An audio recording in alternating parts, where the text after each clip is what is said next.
Salut à toutes, salut à tous, moi c'est Zippo. Alors actuellement, Monsieur Sandis la coupe douce en vacances pour les reines de l'émission. Alors je vous présente un numéro spécial TGS. Alors oui, je vous vois venir, vous allez me dire, le TGS c'est quoi? Une nouvelle maladie vénérienne, le dernier album de Francky Vincent? Eh ben non, le TGS, c'est ça. 1, 2, 3, 4.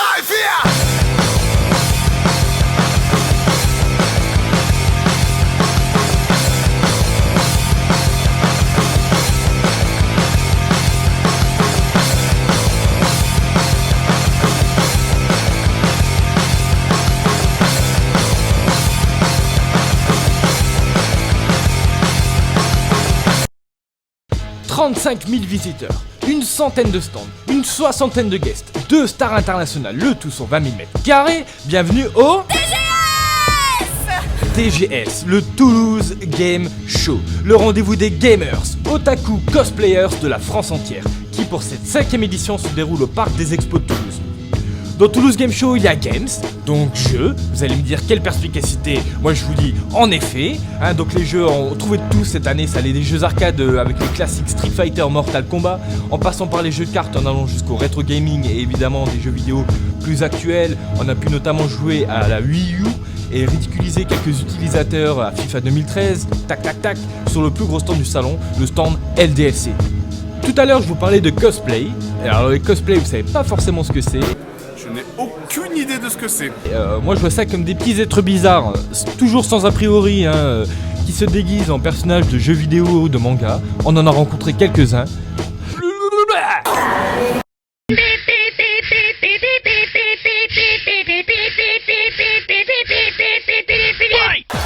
Salut. Est-ce que tu es content d'être ici? Ah bah ça, pas qu'un peu. Pour être franc, aujourd'hui, oui. Mais hier, j'avais pas pris mes tickets à l'avance et tu attends 3h30. Vous voyez que là, j'ai froid, donc ouais. Ah bah oui, j'y viens depuis la 2e édition. Vous êtes de la région ou vous êtes d'ailleurs? On est d'Agen, c'est dans le 47, c'est juste à côté, c'est à peu près à 1h10, 300 km. Ah, pas mal. 300 km quand même. Ouais. J'en sais rien, il y a 3 heures. 800. Et t'es noir et toi? Ouais. Et à propos de ton costume, tu l'as choisi quand? T'as décidé quand de te dire? Ah, ça c'est mon tout premier cosplay pour une fois. D'accord. Je l'ai fait il y a 2 ans. L'an dernier, on l'avait déjà fait, on l'a refait cette année parce qu'on avait déjà les costumes. D'accord. Voilà, donc et on est quand même fan et puis plaisir à tout le monde d'être déguisé comme ça. C'est la première année où je me cosplay. Est-ce que tu peux nous en dire un peu plus sur ton personnage? Alors moi, je fais partie de la Sakura Party. Donc c'est une assoce qui fait un peu de tout, du cosplay, mais surtout qui parle d'un univers, donc l'univers d'Oroko. Donc je fais partie de l'univers d'Oroko, je suis une mécano. Et donc je viens de faire mon show là. Moi mon rôle c'était de réparer la petite machine à voyager dans le temps. Et en fait avec cette machine j'ai voyagé dans plusieurs univers, dont le Japon, ça passe du Japon aux aliens, enfin je veux dire beaucoup d'univers quoi. Je fais Natsu, Fairy Tail, c'est le personnage principal. Et voilà. Que dire à part mon compagnon Happy? Tu as une idée de ce que tu vas faire les prochaines parce qu'il y a des gens qui réfléchissent un an à l'avance. Ouais, j'hésite peut-être avec un cosplay de City Hunter ou évoluer celui de Wolverine parce que ouais, voilà. Avec le frère d'Armentium et ouais, si un jour il le crée, pourquoi pas. Je pense faire comment dire, Ouais, Nicky Larson. une geisha de comment dire, Moi, un personnage zodiac. du Japon ancestral. D'accord. Ça va? Tu m'as pas reconnu, c'est pas le même costume.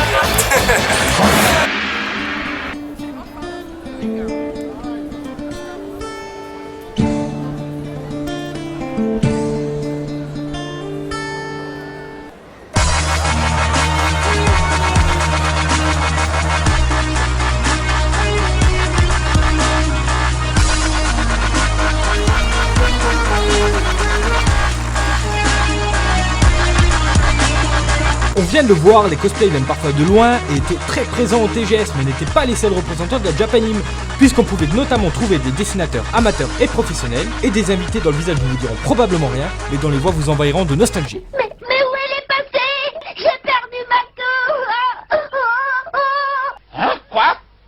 je me promène tout nu? Vous les aurez évidemment reconnus, ce sont les voix de Sangoku et de Vegeta, doublés en France par Brigitte Lecordier et Éric Legrand. Je vous laisse quelques instants en leur compagnie, histoire d'en savoir un peu plus sur le métier de comédien de doublage et leur carrière.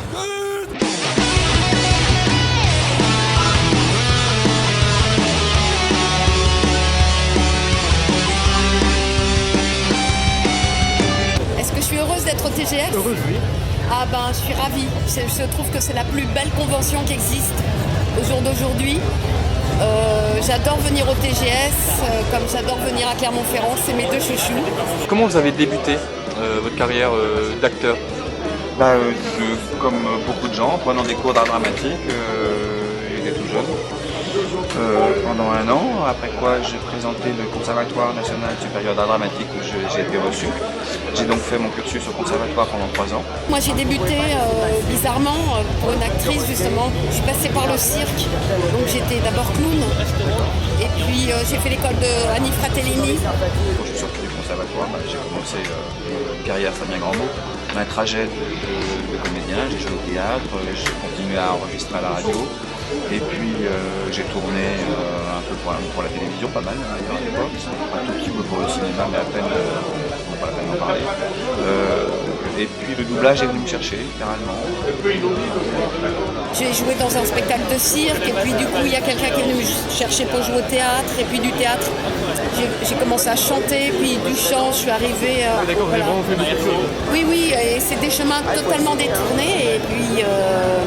Et voilà, je suis arrivée aussi au doublage, au métier de la voix que nous offre notre métier de comédien. Il y avait beaucoup d'épisodes. Il n'y a pas un jour où vous êtes senti lassé Non, parce que toi, on les a pas fait dans la continuité resserrée. Effectivement, c'est une des plus grandes sagas du dessin animé. Je crois qu'on a fait plus de 500 épisodes. Et puis il y a eu des longs métrages, etc. Mais on les a pas fait en 2 ans, toi, tout serré, etc. On les a fait sur 10-15 ans. Donc on n'a pas eu le temps de se lasser. Et je sais pas s'il m'est arrivé un jour de me lasser d'un rôle en fait. Parce que c'est un travail et puis on a la chance d'avoir un travail formidable. Moi j'adore ce travail, je m'amuse quoi. Le jour où je m'amuserai pas, il faudra que j'arrête. Et est-ce qu'on vous a déjà proposé de doubler un film un peu décalé ou un film, par exemple, un film X? Je sais pas j'en ai fait 3 fois. C'est vrai? Bien sûr. Toujours, quasiment tous les comédiens qui font du doublage en ont fait un jour. Parce que c'est des sous. Oui. Non mais je veux dire, ça doit être marrant de faire un film X.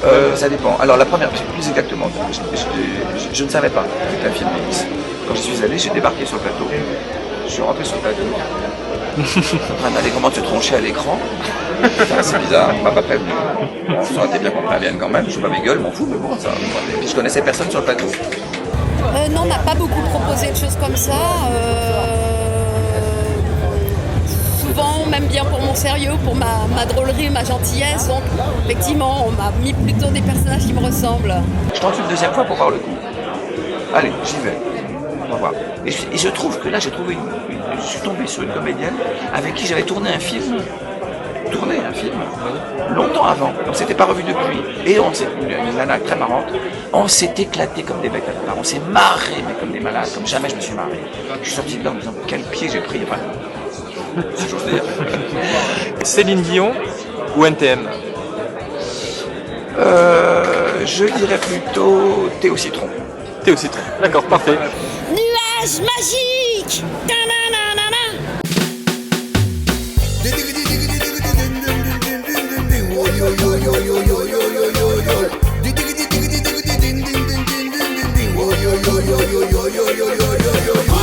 Des jeux vidéo, du cosplay, des asiatiques, des comédiens, des stars internationales. Mais pas que, non, c'est pas fini, et t'es présent. Joueur du grenier, Bob Lennon, Banzai, Marcus, François Corbier. Bonjour, amusez-vous, lisez, écoutez de la musique, évitez les conneries. Pour ça, je suis là.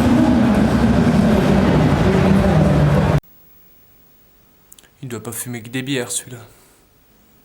Enfin bref, tout ça pour vous dire que le TGS c'était drôlement bien et qu'on y sera évidemment l'année prochaine. Encore une petite interview de Sébastien Lorenz, co-organisateur du salon, qui va nous expliquer le pourquoi, le comment et le futur du Toulouse Game Show. Je suis donc le co-organisateur du salon TGS Toulouse Game Show, puisque je travaille avec Frédéric Devez, qui est mon associé. Comment vous est venue l'idée du Toulouse Game Show en fait? À la base, c'est une passion. Moi, je suis un grand fan de jeux vidéo rétro maintenant, on va dire, parce que je suis plus trop jeune, enfin pas trop non plus, mais pas trop jeune.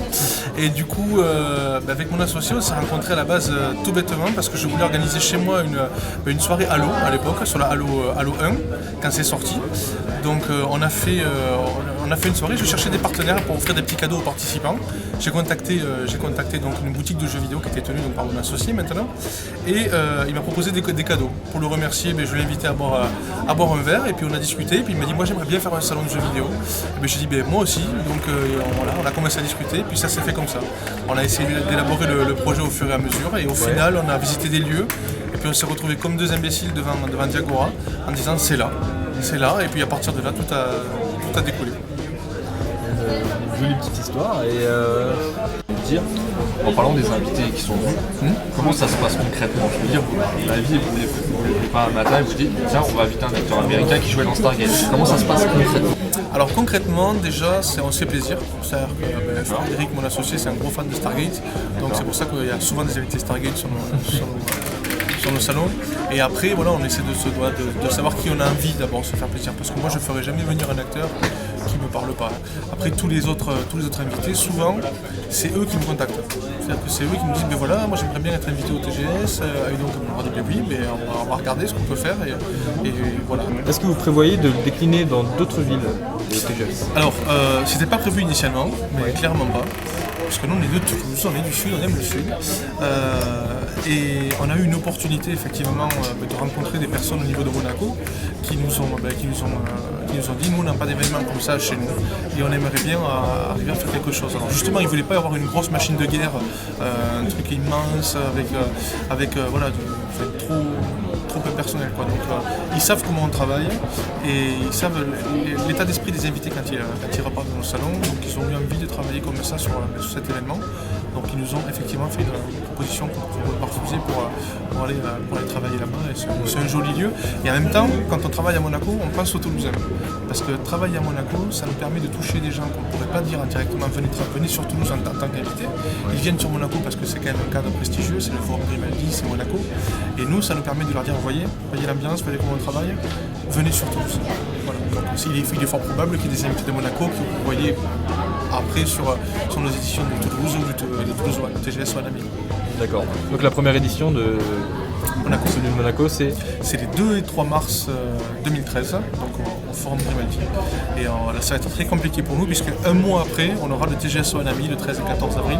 Donc on va travailler sur 2 salons en simultané. C'est un nouveau challenge, mais on va tout faire en sorte pour que les deux se passent.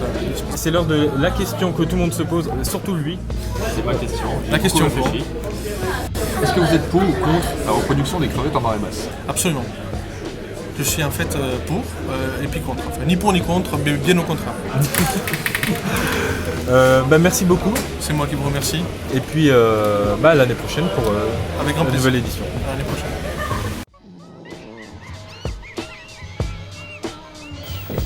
Merci d'avoir suivi cette émission, j'espère que vous avez apprécié.